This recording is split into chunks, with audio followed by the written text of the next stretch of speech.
ലോകത്തിലെ ഏറ്റവും വലിയ ചരക്കു കപ്പലാണ് എത്താൻ പോകുന്നത്. അത് നമ്മളെയൊക്കെ സംബന്ധിച്ച് വലിയ അഭിമാനവുമാണ്. കാരണം നമ്മുടെ രാജ്യത്തെ, നമ്മുടെ നാട്ടിലെ വിഴിഞ്ഞം തുറമുഖം ലോകത്തൊന്നാകെ ശ്രദ്ധിക്കപ്പെടുന്നു എന്നുള്ളത് ഓരോ മലയാളിക്കും അഭിമാനിക്കാവുന്ന കാര്യം തന്നെയാണ്. ഇതിന്റെ പരിപൂർണമായ വികസനം കൂടി വരുമ്പോൾ അത് ഏറ്റവും വലിയ നേട്ടം നമുക്കും സമ്മാനിക്കും എന്നുള്ളതാണ് എടുത്തു പറയേണ്ട ഒരു കാര്യം. നമുക്കിപ്പം പ്രശാന്ത് തുടരുന്നുണ്ട്.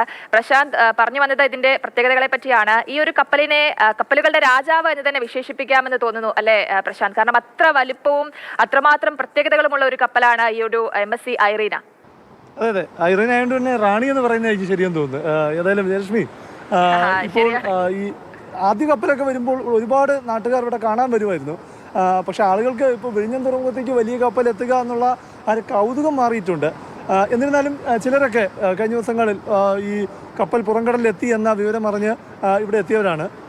എങ്ങനെ ഈ കപ്പലിപ്പോൾ ഒരു 2-3 ദിവസമായി പുറത്തെത്തിയിട്ട് ഒരുപാട് പേര് അന്വേഷിച്ച് വരുന്നുണ്ടോ? ഇപ്പോൾ ഈ സമയത്ത് ഇന്നിപ്പം കപ്പൽ വരുന്നെന്നുള്ളവർ അറിഞ്ഞില്ല. കഴിഞ്ഞ ആഴ്ചയാണ് വരുന്നതെന്ന് പറഞ്ഞത് വലിയ കപ്പൽ.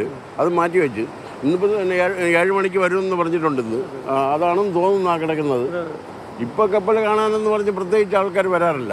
വലിയ കപ്പലുകൾ വരുന്നതിനെ നാട്ടുകാരെങ്ങനെ കാണും? അത് സന്തോഷമല്ലേ? നമ്മുടെ നാട്ടിൽ ഇങ്ങനെ ഒരു അനുഭവം ഉണ്ടാവുക എന്ന് പറഞ്ഞാൽ നമുക്കത് ഊഹിക്കാൻ പോലും കഴിയാതിരുന്ന ഒരു സമയം ഉണ്ടായിരുന്നു. നമ്മുടെ കപ്പൽ എന്ന് പറഞ്ഞ സാധനം ഈ ഭാഗത്ത് വരാറില്ലല്ലോ. ഇവിടെ ഷിപ്പ്യാർഡില്ല. ഇപ്പോൾ ഈ വലിയ കപ്പൽ വരുന്നെന്ന് പറയുമ്പോൾ നാട്ടുകാരായ നമുക്ക് അഭിമാനമാണ് ഈ കപ്പൽ വരുന്നത്. ഇപ്പോഴും ആൾക്കാരെന്ന് വെച്ചാൽ പുതുതായിട്ട് വരുന്ന ആൾക്കാർ ഈ കപ്പൽ വരുമ്പോൾ അത് വീക്ഷിച്ച് നിൽക്കും. ഇവിടെ ഉള്ളവർ ഇപ്പോൾ കണ്ട് അവർക്ക് വലിയ മഹിമയില്ലാതായി. ഈ ഓരോ പുതിയ വലിയ കപ്പലുകൾ വരുമ്പോഴും ഒരു നാട്ടുകാർക്ക് ഈ വികസനത്തിലേക്ക് ഉള്ള ഒരു വലിയ വാതിൽ തുറക്കുകയാണെന്നുള്ളൊരു ഫീലാണോ? ഉണ്ടാകും. തീർച്ചയായിട്ടും വരുന്നവർക്ക് എല്ലാവർക്കും അത് നമ്മുടെ നാട്ടിൽ ഇങ്ങനെ ഒരു വലിയ കപ്പൽ വന്ന് ഇവിടെ അടുത്ത് നിന്ന് കാണാൻ കഴിയുന്നുള്ളൂ എന്നുള്ള സന്തോഷമാണ് ഓരോ വ്യക്തികൾക്കും തോന്നുന്നത്. അത് നല്ല കാര്യമാണല്ലോ നമ്മുടെ നാട്ടിൽ ഇങ്ങനെ ഒരു കപ്പൽ വരുന്നത്.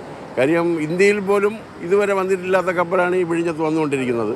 അത് മാത്രമല്ല 650-ന് മുകളിൽ കപ്പൽ വന്നു കഴിഞ്ഞ് 2,25,000-ഓളം കണ്ടെയ്നർ ഇറക്കി കഴിഞ്ഞുകൂടാ.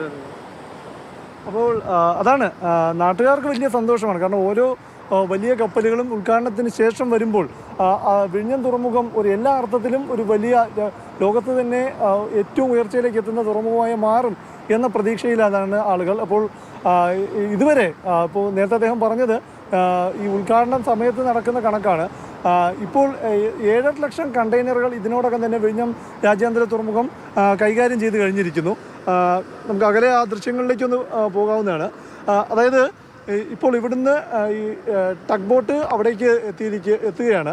ടഗ് ബോട്ട് എത്തി ഇനിയിപ്പോൾ ഈ ക്യാപ്റ്റൻ വില്ലി ആൻ്റണി ഒരു നിയന്ത്രണത്തിൽ വരുന്ന ആ കപ്പലിൻ്റെ പൂർണ്ണ നിയന്ത്രണം ഇനി ഈ ടഗ് ബോട്ടുകളുടെ ഒരു നിയന്ത്രണത്തിലാകും ഈ തുറമുഖത്തിലേക്ക് എത്തിക്കുക. കാരണം തുറമുഖത്തിലെ അതായത് ഇതിന്റെ അപ്ഡേഷൻസ് ഒക്കെ നമുക്ക് അറിയിക്കണം.